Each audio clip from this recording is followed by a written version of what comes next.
Hi everyone, എങ്ങനെയുണ്ടായി ഓണമൊക്കെ? തകർത്തോ? Yes. അപ്പോൾ ഓണത്തിൻ്റെതായിട്ടുള്ള ഓണപരീക്ഷയും കാര്യങ്ങളൊക്കെ കഴിഞ്ഞ് നിൽക്കുകയാണ്. അപ്പോൾ എങ്ങനെയുണ്ടായി എക്സാം? ഫിസിക്സ് ഒക്കെ തകർത്തോ? സോ ഓണപരീക്ഷ കഴിഞ്ഞതിന് ശേഷം എനിക്ക് ഒരുപാട് മെസ്സേജുകളും കാര്യങ്ങളൊക്കെ വന്നിട്ടുണ്ടായിരുന്നു. സോ എക്സാം ഭയങ്കര സിമ്പിളായിരുന്നു.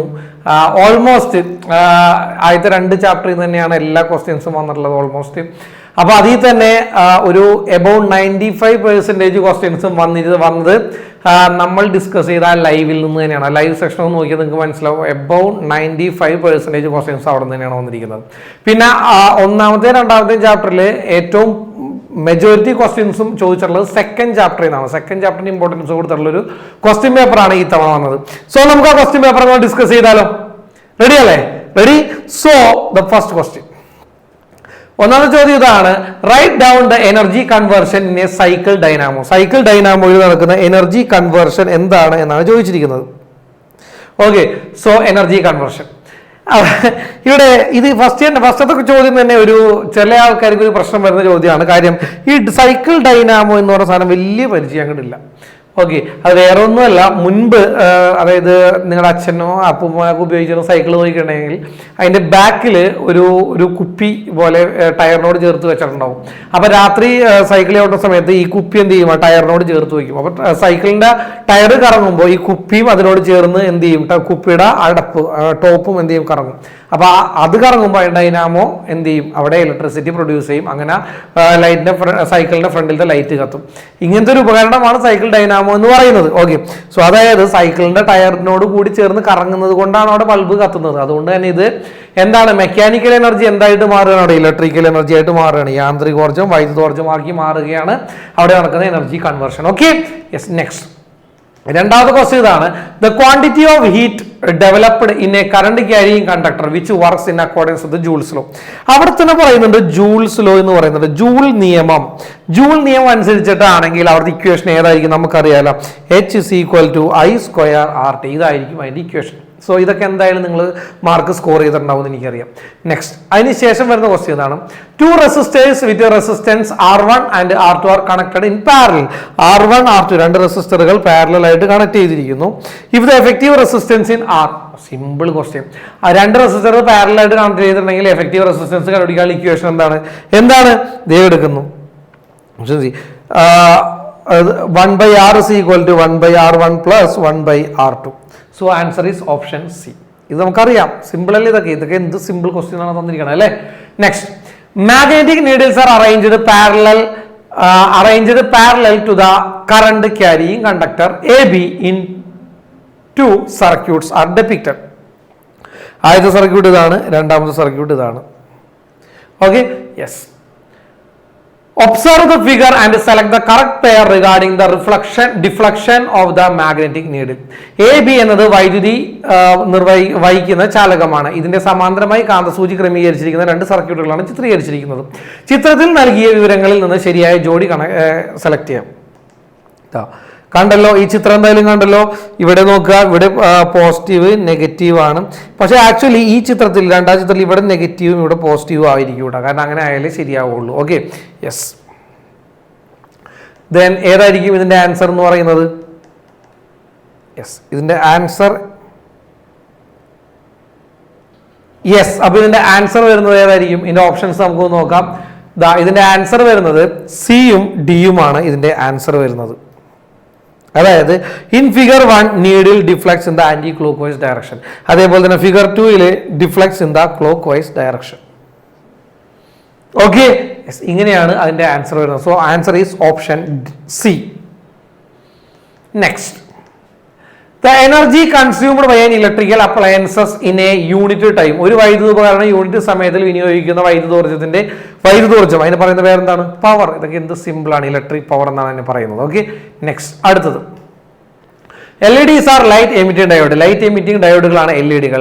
Name the part in an LED bulb which is close to the base unit and can absorb heat. കണ്ട, അബ്സോർബ് ഹീറ്റ്, അതായത് അവിടുത്തെ ഒരു LED ബൾബിന്റെ ബേസ് യൂണിറ്റോട് ചേർന്ന് നിൽക്കുന്നതും താപം ആഗിരണം ചെയ്യുന്നതുമായിട്ടുള്ളത്. താപം ആഗിരണം ചെയ്യുന്നതെന്ന് പറയുമ്പോൾ തന്നെ അത് ഏത് ഉപകരണമായിരിക്കും? അത് ഏത് പാർട്ടായിരിക്കും? അത് ഹീറ്റ് സിങ്ക്. പേരിൽ തന്നെയുണ്ട് ഹീറ്റ് സിങ്ക്. കണ്ട, ഹീറ്റ് വലിച്ചെടുക്കുന്ന ഉപകരണം. Next, next, write down 2 advantages of LED bulbs over incandescent lamp. Incandescent ലാമ്പുകളെ അപേക്ഷിച്ച് LED ബൾബുകളുടെ 2 മേന്മകൾ എഴുതുക. നമുക്ക് ഒരുപാട് മേന്മകൾ അറിയാം. ഏതൊക്കെയാണ് നമ്മൾ പറഞ്ഞിട്ടുള്ളതാണ്. അതായത് തെർമൽ, അതായത് എനർജി ലോസ് ഉണ്ടാവില്ല, അതായത് ഊർജ്ജ നഷ്ടം ഉണ്ടാവും, താപരൂപത്തിലുള്ള ഊർജ്ജ നഷ്ടമില്ല. അതേപോലെ no harm to the environment, പരിസ്ഥിതി മലിനീകരണമില്ല. ലെസ് പവർ കൺസംഷൻ, കുറഞ്ഞ വൈദ്യുത ഉപയോഗമാണ്. അതേപോലെ ലോങ്ങർ ലൈഫ്, കൂടുതൽ ആയുസ്. ഇതെല്ലാനും എന്താണ് ഞാൻ പറഞ്ഞിരുന്നതാണ്. എൻ്റെ ആ ലൈവ് ശ്രദ്ധിച്ചിട്ടുണ്ടെങ്കിൽ നോക്കിക്കഴിഞ്ഞാൽ അറിയാൻ പറ്റും. ഇത് എന്തായാലും വരും എന്നും പറഞ്ഞിട്ട് ഞാൻ ഇമ്പോർട്ടൻ്റ് ആയിട്ട് തന്ന ചോദ്യമാണത്. Next, how many resistors of 264 ohm should be connected in parallel to get 5 ampere current from 220 volt supply? 220 volt സപ്ലൈയിൽ 5 ampere വൈദ്യുതി പ്രവഹിക്കുന്നതിന് 264 ഓം പ്രതിരോധമുള്ള എത്ര പ്രതിരോധങ്ങൾ സമാന്തരമായി ഘടിപ്പിക്കണം? ഇവിടെ ശ്രദ്ധിക്കേണ്ട കാര്യം 264 ഓം റെസിസ്റ്റൻസ് ഉള്ള പ്രതിരോധകങ്ങൾ എത്ര എണ്ണം എന്നാണ് ചോദിച്ചിരിക്കുന്നത്. അപ്പൊ തന്നെ നമുക്കറിയാം, കാരണം ഇവിടെ എന്താണ് റെസിസ്റ്റൻസ് എന്ത് ചെയ്യുന്നില്ല, വേരി ചെയ്യുന്നില്ല, ഒരേ റെസിസ്റ്റൻസ് തന്നെയാണ്. അപ്പൊ നമുക്ക് അതിനുള്ള ഇക്വേഷൻ അറിയാലോ. സോ 220 വോൾട്ട് സപ്ലൈയിൽ 5 ആംപിയർ വൈദ്യുതി പ്രവഹിക്കുന്നതിന് 264 ഓം പ്രതിരോധമുള്ള എത്ര പ്രതിരോധങ്ങൾ സമാന്തരമായി ഘടിപ്പിക്കണം? അപ്പൊ ഇവിടെ നമ്മൾ ആദ്യം തന്നെ കണ്ടുപിടിച്ചത് എന്താണ്? റെസിസ്റ്റൻസ് കണ്ടുപിടിച്ചു. R = V/I. ഓംസ് ലോ അനുസരിച്ചിട്ട് R = V/I ഇക്വേഷൻ വെച്ചിട്ട് 44 ഓം റെസിസ്റ്റൻസ് ആണ്, എഫക്റ്റീവ് റെസിസ്റ്റൻസ് കണ്ടുപിടിച്ചു. ദെൻ നമുക്കറിയാവുന്ന ഒരു ഇക്വേഷൻ ഉണ്ടല്ലോ. എന്താണ് ആ ഇക്വേഷൻ? അതായത് effective resistance R = small r/n. ഇങ്ങനൊരു ഇക്വേഷൻ ഉണ്ട്. ഇവിടെ ഈ ഇക്വേഷൻ ഉപയോഗിക്കുന്നത് എപ്പോഴാണ്? എഫക്റ്റീവ് റെസിസ്റ്റൻസ് കണ്ടുപിടിക്കാൻ വേണ്ടിയാണ് ഉപയോഗിക്കുന്നത്. പക്ഷെ എപ്പോഴാണ് ഈ ഇക്വേഷൻ ഉപയോഗിക്കുന്നത്? ഈ ഇക്വേഷൻ ഉപയോഗിക്കുന്നത് എല്ലായിടത്തെയും റെസിസ്റ്റൻസിന്റെ വാല്യൂ സെയിം ആണെങ്കിൽ നമുക്ക് ഈ ഇക്വേഷൻ ഉപയോഗിക്കാൻ പറ്റും. ഇവിടെ 264 ഓം റെസിസ്റ്റൻസ് ആണ് കണ്ടിന്യൂസ് ആയിട്ട് യൂസ് ചെയ്യണത്. അതുകൊണ്ട് തന്നെ ഇതിൽ നിന്നും n ആണല്ലോ കണ്ടുപിടിക്കേണ്ടത്, അല്ലേ? സോ n ഇപ്പുറത്തേക്ക് എടുക്കുക, എന്ത് ചെയ്യുക? R ഇപ്പുറത്തേക്ക് എടുക്കുക. സോ n = സ്മോൾ r/ക്യാപിറ്റൽ R എന്ന് വരും. അതായത് 264/44. ആൻസർ 6. അതായത് 6 റെസിസ്റ്ററുകൾ, 264 ഓം പ്രതിരോധമുള്ള 6 റെസിസ്റ്ററുകൾ പാരലലായിട്ട് സമാന്തരമായിട്ട് കണക്ട് ചെയ്താൽ മതി. Okay, yes. നെക്സ്റ്റ്, അടുത്ത ക്വസ്റ്റ്യൻ ആണ്. The direction of magnetic field around A current carrying conductor AB is marked. ഒരു കറണ്ട് ക്യാരിയിങ് കണ്ടക്ടറാണ് AB. അതിനു ചുറ്റുമുള്ള കാന്തിക മണ്ഡലത്തിന്റെ ദിശ ഇവിടെ അടയാളപ്പെടുത്തിയിട്ടുണ്ട്. A question, the direction of current in the conductor is. ഈ കണ്ടക്ടറിലൂടെയുള്ള കറണ്ടിന്റെ ഡയറക്ഷൻ എങ്ങടാണ് എന്നാണ് ചോദിച്ചിരിക്കുന്നത്. ഈ കണ്ടക്ടറിലൂടെയുള്ള കറണ്ട് ഡയറക്ഷൻ നോക്കിയാൽ കറണ്ട് നമുക്കറിയാലോ എങ്ങടാണ്? റൈറ്റ് ഹാൻഡ് തമ്പ് റൂളാണ് യൂസ് ചെയ്യേണ്ടത്, അല്ലേ? അപ്പൊ ഈ ഡയറക്ഷനിലാണ്, ഇങ്ങടാണ് എന്ത് മാഗ്നറ്റിക് ഫീൽഡ് എങ്കിൽ എങ്ങടെ ഏത് ഡയറക്ഷനിലായിരിക്കും തമ്പിരിക്കുക? ഈ ഡയറക്ഷനിലായിരിക്കും തമ്പിരിക്കുന്നത്, ശരിയല്ലേ? അതായത് കറണ്ട് ഡയറക്ഷൻ എവിടെ നിന്നായിരിക്കും? ഫ്രം A to B ആയിരിക്കും കറണ്ടിന്റെ direction. From A to B, എയിൽ നിന്നും ബിയിലേക്കായിരിക്കും കറണ്ട്. സോ ഈ ഡയറക്ഷനിൽ എന്ത് ചെയ്യുക? നിങ്ങൾ ആ കണ്ടക്ടറിനെ പിടിക്കുക. തമ്പ് എങ്ങടെ ഡയറക്ഷനിലായിരിക്കണം? കറണ്ടിന്റെ ഡയറക്ഷനിലായിരിക്കണം. അങ്ങനെയാണെങ്കിൽ മടങ്ങിയിരിക്കുന്ന കേളിംഗ് ഫിംഗേഴ്സ് എങ്ങടായിരിക്കും? മാഗ്നറ്റിക് ഫീൽഡിന്റെ ഡയറക്ഷൻ ആയിരിക്കും തരുന്നത്. Okay, move on to the next question. Which rule helped you to find the direction of current? Current direction കണ്ടുപിടിക്കാൻ സഹായിച്ചു റൈറ്റ് ഹാൻഡ് തമ്പ് റൂൾ, വലത് കൈ പെരുവിരൽ നിയമം, ഓർ വലത് കൈ സ്ക്രൂ നിയമം. Next, safety fuse is a device to protect us and electric devices from accidents caused by excess current. Describe the working of a fuse wire in a circuit. അമിത വൈദ്യുത പ്രവാഹം മൂലമുണ്ടാകുന്ന അപകടങ്ങളിൽ നിന്ന് ഉപകരണങ്ങളെയും നമ്മെയും സംരക്ഷിക്കാനുള്ള സംവിധാനമാണ് സുരക്ഷാ ഫ്യൂസ്. ഒരു സർക്യൂട്ടിൽ ഫ്യൂസ് വയറിന്റെ പ്രവർത്തനം വിശദമാക്കുക. സിമ്പിൾ, നമുക്കറിയാലോ ഫ്യൂസ് വയറിന്റെ പ്രവർത്തനം എന്താണ്? ആവശ്യമായ കറണ്ട് കടത്തിവിടുക. എന്നാൽ ആവശ്യത്തിൽ കൂടുതൽ എക്സസ് കറണ്ട് അതിലൂടെ കടന്നു വന്നാൽ എന്ത് സംഭവിക്കും? ലോ മെൽറ്റിംഗ് പോയിന്റ് ആണ് ഫ്യൂസ് വയറിൽ, അല്ലേ? അപ്പൊ അതുകൊണ്ട് തന്നെ എക്സസ് കറണ്ട് അതിലൂടെ കടന്നു വന്നാൽ എന്ത് സംഭവിക്കും? കൂടുതൽ ഹീറ്റ് ജനറേറ്റ് ചെയ്യും. അതിനനുസരിച്ച് ഫ്യൂസ് വയർ മെൽറ്റ് ആവും, സർക്യൂട്ട് ബ്രേക്ക് ആവും. ഇത്രയേ ഉള്ളൂ. Yes. Whenever there is a high current, okay, whenever there is a high current, more heat will be produced and it leads to melting of fuse wire. Fuse wire melt ആവും. Fuse wire melt ആയി കഴിഞ്ഞാൽ എന്താ? Circuit break ആവും. Okay, yes. ഇതാണ് സംഭവം. അമിത വൈദ്യുത പ്രവാഹം ഉണ്ടായാൽ ഫ്യൂസ് വയർ ക്രമാതീതമായി ചൂടാകുന്നു. അപ്പോൾ അത് ഉരുകി സർക്യൂട്ട് വിച്ഛേദിക്കപ്പെടുകയും വൈദ്യുത പ്രവാഹം നിലയ്ക്കുകയും ചെയ്യും. Move on to the next question. That is 10th question. Observe the figure നിരീക്ഷിക്കാനാണ് പറയുന്നത്. ഇങ്ങനത്തെ ഒരു ചോദ്യം എന്തായാലും വരാൻ സാധ്യതയുണ്ട് എന്നുള്ള കാര്യം പ്രത്യേകം ഞാൻ പറഞ്ഞിരുന്നതാണ് ക്ലാസ് എടുത്ത സമയത്ത് തന്നെ. ഓക്കെ, സോ ക്ലാസ്സിലാണെങ്കിലും ഇതേ രീതിയിലുള്ള ഒരുപാട് ക്വസ്റ്റ്യൻസും നമ്മൾ ഇതിനൊക്കെ ഒരുപാട് ക്വസ്റ്റ്യൻസിന്റെ ആൻസറും കുറച്ച് ക്വസ്റ്റ്യൻസിന്റെ എല്ലാവരും ആൻസർ നമ്മൾ ചെയ്തിട്ടുണ്ടായിരുന്നു അല്ലേ. ഇവിടുത്തെ ഡെയിലി റിവിഷൻ എക്സാമിനും ഇതേപോലത്തെ ക്വസ്റ്റ്യൻസ് ഒക്കെ ഞാൻ ഇട്ട് തന്നിട്ടുണ്ടായിരുന്നു. ഓക്കെ, യെസ്, ഇവിടെ നോക്കാം. Draw the magnetic field lines around the points A and B. A and B എന്നാണ് ഇവിടെ എമ്മും എന്നും ആണ്. എം അല്ല, എയും ഇത് ബിയും ആണ്. A and B along the direction. Okay, yes. ഇവിടെ നമുക്ക് നോക്കിയാൽ അറിയാം, ഇവിടെ പോസിറ്റീവ് ചാർജും ഇത് നെഗറ്റീവ് ആണ്. സോ ഇതിലൂടെ കടന്നു പോകും, കറണ്ടിൻ്റെ ഡയറക്ഷൻ നോക്കിക്കഴിഞ്ഞാൽ ഇതിലൂടെ ആയിരിക്കും കറണ്ട് കടന്നു പോകുന്നത്. ഇതിലൂടെ താഴോട്ട് ഇറങ്ങി പോരുകയാണ് ചെയ്യുന്നത്. സോ കറണ്ട് കടന്നു പോകുന്ന കണ്ടക്ടർ എന്ത് ചെയ്യണം? വലത് കൈ കൊണ്ട് പിടിക്കണം. വലത് കൈ കൊണ്ട് എല്ലാവരും പിടിച്ചു നോക്കി. വലത് കൈ കൊണ്ട് പിടിക്കുകയാണെങ്കിൽ മാഗ്നറ്റിക് ഫീൽഡ് ഡയറക്ഷൻ ഇങ്ങോട്ടായിരിക്കും, ഈ ഡയറക്ഷനിലായിരിക്കും ഇവിടുത്തെ മാഗ്നറ്റിക് ഫീൽഡിൻ്റെ ഡയറക്ഷൻ വരുന്നത്. ഓക്കെ, എന്നാൽ ബി സൈഡിലാണെങ്കിലോ ഇങ്ങോട്ടായിരിക്കും അല്ലേ, അതായത് അകത്തുനിന്ന് ഉള്ളിലേക്കായിരിക്കും ബിയുടെ ഭാഗത്തെ മാഗ്നറ്റിക് ഫീൽഡിൻ്റെ ഡയറക്ഷൻ വരിക. Okay, yes. So the answer is ഇതാ വരുന്നു അതിൻ്റെ ആൻസർ. സോ എയുടെ ഭാഗത്ത് ആന്റി ക്ലോക്ക് വൈസ് ഡയറക്ഷനിലും ബിയുടെ ഭാഗത്ത് ക്ലോക്ക് വൈസ് ഡയറക്ഷനിലും ആയിരിക്കും എന്തുണ്ടാവാം? മാഗ്നറ്റിക് ഫീൽഡിന്റെ ഡയറക്ഷൻ. ഇതെന്തായാലും വരയ്ക്കാനുണ്ടാവും എന്ന് ഞാൻ പ്രത്യേകം പറഞ്ഞിരുന്ന കാര്യമാണ്. Okay, yes, move on to the next one. That is a 100 watt electric heater is connected to 220 volt supply. ഓക്കെ, 1000 വാട്ടിന്റെ ഒരു ഇലക്ട്രിക് ഹീറ്റർ 220 വോൾട്ട് സപ്ലൈയുമായി ബന്ധിപ്പിച്ചിരിക്കുന്നു. Which of the following should be the amperage of the fuse wire which is to be used for the safety of the circuit. ഈ സർക്യൂട്ടിന്റെ സുരക്ഷയ്ക്ക് ഉപയോഗിക്കേണ്ട fuse വയറിന്റെ ആംപിയറേജ് ചുവടെ കൊടുത്തിരിക്കുന്നവയിൽ എത്രയായിരിക്കണം? നമുക്കൊരു കാര്യം മനസ്സിലാക്കണം. ഇവിടെ നമുക്ക് ആംപിയറേജ് കണ്ടുപിടിക്കാനുള്ള ഇക്വേഷൻ എന്താണ്? പവർ ബൈ വോൾട്ടേജ് എന്ന് പറഞ്ഞ ഇക്വേഷൻ വെച്ചിട്ട് നമുക്ക് എന്ത് ചെയ്യാൻ പറ്റും? അതിൻ്റെ ആംപിയറേജ് കണ്ടെത്താൻ പറ്റും. So power by amperage is equal to power by voltage എന്ന് പറഞ്ഞ ഇക്വേഷൻ ഉപയോഗിച്ചുകൊണ്ട് നമ്മൾ ആംപിയറേജ് കണ്ടെത്തി. 4.54 ആംപിയർ എന്ന് കിട്ടി. 4.54 എന്ന് പറഞ്ഞാൽ 4 ആംപിയർ കഴിഞ്ഞു. അപ്പോൾ അതുകൊണ്ട് തന്നെ 2 എടുക്കാൻ പറ്റില്ല, 3 എടുക്കാൻ പറ്റില്ല, 4 എടുക്കാൻ പറ്റില്ല. So answer is 5 ampere. So 5 ampere ആണ് ഇവിടെ വേണ്ട ഫ്യൂസ് വയറിന്റെ ആംപിയറേജ് എന്ന് പറയുന്നത്. ഓക്കെ ആണെന്ന് വിചാരിക്കുന്നു. Okay, then move on to the next question. Justify your answer എന്നാണ് പറഞ്ഞിരിക്കുന്നത്. അതിന്റെ ആൻസർ ഇതാണ്. Yes, the current flowing through the heater is 4.54 ampere. The operating this device in a circuit with lower amperage fuse wire will melt and the ഹീറ്ററിലൂടെ പ്രവഹിക്കുന്ന current 4.54 ampere ആണ്. ഇതിലും കുറഞ്ഞ amperage ഉള്ള fuse wire ഉപയോഗിച്ച് ഈ ഉപകരണം സർക്യൂട്ടിൽ പ്രവർത്തിപ്പിച്ചാൽ ഫ്യൂസ് വയർ എന്ത് ഉരുകി പൊട്ടിപ്പോകും. Okay, yes. Next question. AB is a straight conductor placed between the poles of a U-shaped magnet. ഇങ്ങനെയൊക്കെ പറയുകയാണെങ്കിൽ അപ്പം തന്നെ ഞാൻ പറഞ്ഞിട്ടുണ്ട് ഇതെന്തായിരിക്കും നമുക്കറിയാം. എന്തായിരിക്കും? മോട്ടോർ പ്രിൻസിപ്പിൾ ആയിരിക്കും എന്നുള്ള കാര്യം അപ്പം തന്നെ മൈൻഡിൽ വന്നിരിക്കണം എന്ന് ഞാൻ പഠിപ്പിച്ച സമയത്തേ പറഞ്ഞിട്ടുള്ള കാര്യമാണ് അതൊക്കെ. Okay, yes. ഒരു യു കാന്തത്തിന്റെ ധ്രുവങ്ങൾക്കിടയിൽ സ്വതന്ത്രമായി ചലിക്കത്ത വിധം ക്രമീകരിച്ച ചാലകമാണ് AB എന്ന് പറയുന്ന ചാലകം. സോ ഇതാണ് A, ഇതാണ് B. Okay, yes. ചോദ്യം ഇതാണ്. In which direction will the conductor AB move when switch is turned on? Switch on ആയി കഴിഞ്ഞ് കഴിഞ്ഞാൽ ചാലകം ഏത് ഡയറക്ഷനിലാണെങ്കിൽ മൂവ് ഏതാണ്? ലെഫ്റ്റ് ഹാൻഡ് റൂൾ വെച്ചിട്ടാണ് അത് എന്ത് ചെയ്യേണ്ടത്?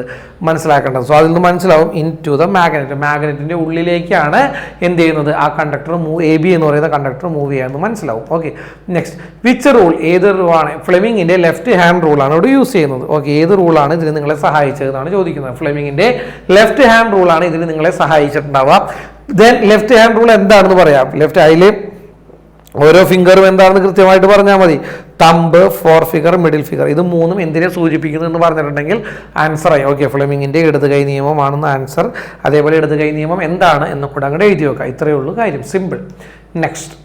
Different types of discharge lamps are available in the market. വ്യത്യസ്ത തരം ഡിസ്ചാർജ് ലാമ്പുകൾ വിപണിയിൽ ലഭ്യമാണല്ലോ. The working of a discharge lamp is given. Arrange them in the proper order. Okay, discharge ലാമ്പിന്റെ വർക്കിംഗ് ഭയങ്കര ഇമ്പോർട്ടൻ്റ് ആണ് എന്ന് പ്രത്യേകം ഞാൻ പറഞ്ഞു തന്നിരുന്ന കാര്യമാണ്. ഭയങ്കര ഇമ്പോർട്ടൻ്റ് ആണെന്നുള്ള കാര്യം. ഓക്കെ, സോ സെയിം നമ്മളുടെ പ്രിന്റഡ് നോട്ടിലുള്ളതും അതായത് ഇവിടെ പഠിപ്പിച്ചിരിക്കുന്നതുമായിട്ടുള്ള കാര്യങ്ങളാണ് കൊടുത്തിരിക്കുന്നത്. ഫസ്റ്റ് നോക്കാം. The excited molecules come back to original. ഇതെല്ലാം എന്തായാലും ഫസ്റ്റ്. അടുത്തത് high potential differences applied. Yes, ഇതാണ് ഒന്നാമത്തത്. ഇപ്പോൾ ഇലക്ട്രോഡുകൾക്കിടയിൽ ഉയർന്ന പൊട്ടൻഷ്യൽ വ്യത്യാസം നൽകുന്നു. രണ്ടാമത്തത് the gas molecules gets excited. Yes, ഇതാണ് രണ്ടാമത്തത്. Gas molecules gets excited. വാതകതന്മാത്രകൾ ഉയർന്ന ഊർജ്ജനില കൈവരിക്കുന്നു. ദെൻ മൂന്നാമത്തത് ഇതാണ്. The excited atoms come to their original state four attaining stability and energy is radiated. Okay, so the answer is ഇതാ വരുന്നു, ഇതാണ് order. Okay, then move on to the next one. Write down 2 examples for discharge lamp. Discharge ലാമ്പിന് 2 എക്സാമ്പിളുകൾ എഴുതാൻ. ഇതേ ചോദ്യം ഇങ്ങനെ തന്നെ പഠിപ്പിച്ചിട്ടുണ്ടായിരുന്നു ഞാൻ ഏത് ലൈവിൽ, പ്രത്യേകം ഇതേ ഒരു ക്വസ്റ്റ്യൻ ഉണ്ടായിരുന്നു. പല ലാമ്പുകൾ കൊടുത്തിട്ട് അതിൽ ഡിസ്ചാർജ് ലാമ്പ് ഏതാണെന്നൊക്കെ ചോദിച്ചുകൊണ്ടൊരു question. Okay, so sodium vapour lamp ഒരു ഡിസ്ചാർജ് ലാമ്പാണ്, ഫ്ലോറസെന്റ് ലാമ്പ് ഡിസ്ചാർജ് ലാമ്പാണ്, CFL ഒരു ഡിസ്ചാർജ് ലാമ്പാണ്. ഇതൊക്കെ എഴുതിയിട്ടുണ്ടാകും എന്ന് കരുതുന്നു. Okay, move on to the next one. Match the columns A, B and C properly. എയും ബിയും സിയും പ്രോപ്പറായിട്ട്, ഞാൻ ഇതെന്തായാലും ഇമ്പോർട്ടൻ്റ് ആണ് എന്ന് പറഞ്ഞിട്ട് ഞാൻ പറഞ്ഞിരുന്ന ഒരു കാര്യമാണ്. 3ാമത്തെ ചാപ്റ്ററിലെ 3 ഗ്രാഫുകൾ ഭയങ്കര ഇമ്പോർട്ടൻ്റ് ആണെന്ന് പറഞ്ഞതാണ്. ഇവിടെ AC ജനറേറ്റർ അത് ഏതുമായിട്ട് കണക്ട് ചെയ്യണത്? ബി കോളത്തിൽ നമുക്കറിയില്ല AC ജനറേറ്ററിൻ്റെ ഏതാണ്? ഇതാണ് AC ജനറേറ്റർ. ഇതാണ് 1. യെസ്, ഇതാണ് 1. ദെൻ ഇവിടെ ഏതാണ്? സി കോളത്തിൽ ഏതാണ് വരുന്നത്? യെസ്, തുടർച്ചയായിട്ട് ദിശ മാറുന്നു. അടുത്തത് DC ജനറേറ്റർ ആണ്, 2ാമത്. DC ജനറേറ്ററിന് ഏതാണ്? ഇതാണ് DC ജനറേറ്റർ. യെസ്, ഇവിടെ എന്താണ്? Yes, direction does not change throughout the EMF. Yes, direction does not change though the EMF is increasing and decreasing. Yes, ഇതാണ് 2ാമത്തെ. 3ാമത്താണ് ബാറ്ററിയുടെ ഏതാണ്? ഇതാണ് 3ാമത്തത്. യെസ്, ഇതാണ്, അതായത് EMF സ്റ്റഡി ആയിരിക്കും. സിമ്പിൾ, ഇതെന്തായാലും പറഞ്ഞു തന്നിരുന്ന കാര്യമാണ് കേട്ടോ. ഇതൊക്കെ ഒന്ന് ആലോചിച്ച് നോക്കാം, എത്ര മാർക്കിൻ്റെ ചോദ്യമാണ്, എന്ത് സിമ്പിൾ ക്വസ്റ്റ്യൻ ആണെന്ന് കൂടെ ഒന്ന് ആലോചിച്ച് നോക്കാം. നെക്സ്റ്റ്, ഇതാണ് അതിൻ്റെ ആൻസർ വരുന്നത്. Okay, next, observe the figure. ഈ ചിത്രം നിരീക്ഷിക്കുക. ചിത്രം നമുക്കൊന്ന് വിശകലനം ചെയ്യാൻ നോക്കിയേ. ഇത് കാണുമ്പോൾ ഒരിക്കലും പാരലൽ കണക്ഷൻ ആണ് എന്ന് വിചാരിക്കരുത്. അങ്ങനെ വിചാരിച്ചു കഴിഞ്ഞാൽ അതപ്പം തന്നെ തെറ്റാണെന്ന് അർത്ഥം. കാരണം നോക്കുക, ഇവിടെ ഒരു സെല്ലുമായിട്ട് കണ്ടത് ഒരു പോസിറ്റീവ് ടെർമിനലിലും ഇവിടെ കണക്ട് ചെയ്ത് നേരെ കണക്ട് ചെയ്ത് നെഗറ്റീവ് ടെർമിനലിലേക്ക് എത്തിയിരിക്കുകയാണ്. അതുകൊണ്ട് തന്നെ ഇത് എന്ത് തരം കണക്ഷനാണ്? സീരീസ് കണക്ഷനാണ് ഇവിടെ കൊടുത്തിരിക്കുന്നത് കേട്ടോ. Okay, next question, what is the effective resistance of the circuit? ഒരു സീരീസ് കണക്ഷൻ ആണെങ്കിൽ അതിന്റെ എഫക്റ്റീവ് റെസിസ്റ്റൻസ് കണ്ടുപിടിക്കുന്നത് എങ്ങനെയാണ്? R = R1 + R2 + R3. So effective resistance എത്രയാണ്? 12 ഓം ആണ് അതിന്റെ എഫക്റ്റീവ് റെസിസ്റ്റൻസ് എന്ന് പറയുന്നത്. B question, find the current in the circuit. എടാ, R നമുക്ക് കണ്ടുപിടിച്ചു, V നമുക്ക് അറിയാം, തന്നിട്ടുണ്ട് ക്വസ്റ്റ്യനിൽ. അപ്പോൾ V/R ചെയ്താൽ നമുക്ക് എന്ത് കിട്ടും? I കിട്ടും, അതായത് 0.5 ആംപിയർ എന്ന ആൻസർ കിട്ടും. Next, what changes happens to the current in the circuit when 4 ohm resistor is removed from the circuit and closed again? ഒന്നുമില്ല, ഈ ചിത്രത്തിൽ ഈ ചിത്രത്തിൽ എന്താണ്? ഈ 4 ഓം റെസിസ്റ്റൻസ് അങ്ങോട്ട് ഒഴിവാക്കാണ്. എന്നിട്ട് എന്ത് ചെയ്ത് 2 ഓമും 4 ഓമും കൂടെ അങ്ങോട്ട് ചേർത്ത് കണക്ട് ചെയ്തു. ഇത്രയേ ഉള്ളൂ, മനസ്സിലായ? ഇത്രയും കണക്ട് ചെയ്ത് കഴിഞ്ഞാൽ എന്ത് സംഭവിക്കും എന്നാണ് അവിടെ ചോദിച്ചിരിക്കുന്നത്. ഓക്കെ, സോ ഇവയിൽ 4 ഓം പ്രതിരോധം സർക്യൂട്ടിൽ നിന്ന് മാറ്റി വൈദ്യുത പ്രവാഹം പുനഃസ്ഥാപിച്ചാൽ സർക്യൂട്ടിലെ കറണ്ടിന് എന്ത് മാറ്റം ഉണ്ടാവും? എന്ത് മാറ്റം ഉണ്ടാകാൻ? നമ്മൾ അതായത് റെസിസ്റ്റൻസ് കുറയ്ക്കില്ല. റെസിസ്റ്റൻസ് കുറച്ചാൽ സ്വാഭാവികമായിട്ട് അവിടെ എന്ത് ചെയ്യും? കറണ്ട് കൂടും. സോ ഇനി കറണ്ട് കണ്ടുപിടിക്കാൻ I = V/R. V/R ആണെന്ന് അറിയാം. R എഫക്റ്റീവ് റെസിസ്റ്റൻസ് എത്ര ആവും? 8 ആവും. കാരണം എന്താണ്? ഒരു 4 ഓം കുറഞ്ഞു. ഓക്കെ, സോ അപ്പോൾ എത്രയായി? 8 ആയി. അപ്പോൾ 6/8, അത് 0.75 ആംപിയർ എന്നൊരു ആൻസർ. Okay, yes.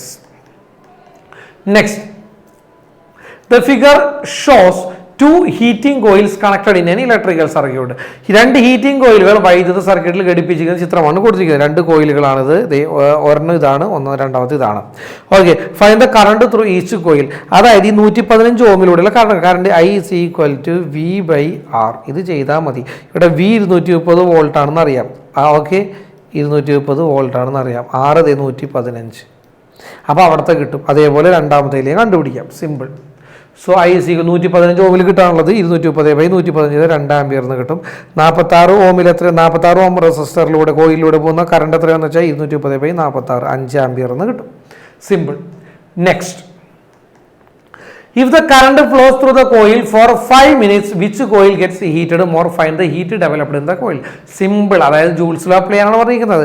അതായത് നമുക്ക് അവിടെ ആറും കിട്ടി, റെസിസ്റ്റൻസും കിട്ടിയിട്ടുണ്ട്, വോൾട്ടേജും അറിയാം, പിന്നെ ടൈം ഇവിടെ തന്നിട്ടുണ്ട്. ഓക്കെ, അപ്പോൾ എച്ച് ആണ് കണ്ടുപിടിക്കേണ്ടത്. സോ ആദ്യം 40, അതായത് നമുക്കറിയാലോ പ്രതിരോധം കുറഞ്ഞതിൽ, റെസിസ്റ്റൻസ് കുറഞ്ഞതിലായിരിക്കും കൂടുതൽ കറണ്ട് ഉണ്ടായിട്ടുണ്ടാവുക. അപ്പോൾ അതുകൊണ്ട് തന്നെ H is equal to I square R T എന്ന് പറയുന്ന ഇക്വേഷൻ വെച്ച് നോക്കുകയാണെങ്കിൽ, ഓക്കെ, കറണ്ട് എവിടെയാണോ കൂടുന്നത് അവിടെയായിരിക്കും എന്തും കൂടുതലുണ്ടാവുക, ഹീറ്റും കൂടുതലായിട്ട് ഉണ്ടായിട്ടുണ്ടാവുക. സോ എച്ച്, അപ്പോൾ കറണ്ട് കൂടുമ്പോൾ ഹീറ്റും കൂടും. So H is equal to I square R T ആണ് ജൂൾസ് ലോ. ഐ 5 ആണെന്ന് അറിയാം. അപ്പോൾ ഐ സ്ക്വയർ 5 സ്ക്വയർ, ആർ എന്ന് പറഞ്ഞാൽ 46. ഇനി ടൈം 5 മിനിറ്റ് എന്നാണ് തന്നിരിക്കുന്നത്. അതുകൊണ്ട് മിനിറ്റ് സെക്കൻഡ് ആക്കാൻ 5 × 60. സോ 3,45,000 ജൂൾ എന്ന് കിട്ടും. So simple. Okay, yes. Next, a device which converts electrical energy into sound energy is depicted. Okay, വൈദ്യുതോർജ്ജത്തെ ശബ്ദോർജ്ജമാക്കി മാറ്റുന്ന ഉപകരണമാണ് കൊടുത്തിരിക്കുന്നത്. Name the device. സോ ഇത് ഏതാണ് ഈ ഡിവൈസ് എന്ന് നമുക്ക് പറഞ്ഞൂടെ? ഭയങ്കര ഇമ്പോർട്ടൻ്റ് ആണെന്നും പറഞ്ഞിട്ട് ഞാൻ പ്രത്യേകം പഠിപ്പിച്ച സാധനം, എന്തായാലും ചോദ്യം വരുമെന്ന് പറഞ്ഞിരുന്ന സാധനം. Answer is moving coil loudspeaker. Moving coil loud സ്പീക്കറിന്റെ ചിത്രമാണ് ഇവിടെ കൊടുത്തിരിക്കുന്നത്. B question, based on which principle it is working, state the principle. ഈ ഉപകരണം വർക്ക് ചെയ്യുന്ന ഏത് തത്വത്തിന്റെ അടിസ്ഥാനത്തിലാണ്? ആ തത്വം പ്രസ്താവിക്കാനാണ്. ഏതാണ്? Motor principle. Okay, so the answer is motor principle. Motor principle എന്താണെന്ന് അറിയാലോ? When current flows through a freely movable conductor placed in a magnetic field, a force is felt on the conductor and it moves. Okay, ഏത് രീതിയിൽ വേണമാണ് നമ്മൾ motor principle പഠിച്ചിരിക്കുന്നത്? ആ principle അങ്ങോട്ട് എഴുതി വെക്കാം. That's all, simple. Next, name another device that works based on the same principle. ഇതേ principle, motor principle തന്നെ വെച്ച് വർക്ക് ചെയ്യുന്ന മറ്റൊരു ഉപകരണം ഒരുപാടുണ്ട്. മോട്ടോർ പ്രിൻസിപ്പിൾ, ഇലക്ട്രിക് മോട്ടർ ഉണ്ട്, ഇലക്ട്രിക് ഫാൻ, വാഷിംഗ് മെഷീൻ, ഇതൊക്കെ എന്താണ്? മോട്ടോർ പ്രിൻസിപ്പിൾ വെച്ചിട്ട് വർക്ക് ചെയ്യുന്ന ഉപകരണങ്ങളാണ്. Okay, move on to the next one. That is D C flows through a solenoid. ഒരു സോളിനോയിഡിലൂടെ ഡി സി കറണ്ട് പ്രവഹിച്ചുകൊണ്ടിരിക്കണം. What is the polarity at one end of the solenoid if the direction of current at that end is clock vice? ഇത്രയും മതി, വേറെ ഒന്നും വേണ്ട. ഞാൻ പറഞ്ഞിട്ടുണ്ട്, ക്ലോക്ക് വൈസ് ആണ് അല്ലേ? എങ്ങനെയാണ് പഠിപ്പിച്ചിരിക്കുന്നത്? ഇപ്പൊ കറണ്ട്, ഒരു കണ്ടക്ടറിലൂടെ കറണ്ട് പോകുന്നു, കറണ്ട് കടന്നു പോകുന്നതാണ് ക്ലോക്ക് വൈസ് ഡയറക്ഷനിലാണെങ്കിൽ അതെന്തായിരിക്കും? സൗത്ത് പോൾ ആയിരിക്കും. ഇങ്ങനെയൊക്കെ പഠിപ്പിച്ചത് ഓർക്കുന്നുണ്ടെന്ന് വിചാരിക്കുന്നു. ഓക്കെ, സോ അത് ഏത് പോളാണെന്നാണ് ചോദിച്ചിരിക്കുന്നത്. The answer is south Paul, ദക്ഷിണ ധ്രുവം. Okay, yes. നെക്സ്റ്റ്, ഇതെന്തായാലും ഭയങ്കര ഇമ്പോർട്ടൻ്റ് ആണ് എന്ന് പറഞ്ഞ് പഠിപ്പിച്ച കാര്യം കൊണ്ടായിരുന്നു. എന്തായാലും ഇതേപോലത്തെ ചോദ്യം വരുമെന്ന് ഞാൻ പറഞ്ഞിട്ടുണ്ടായിരുന്നു. Next,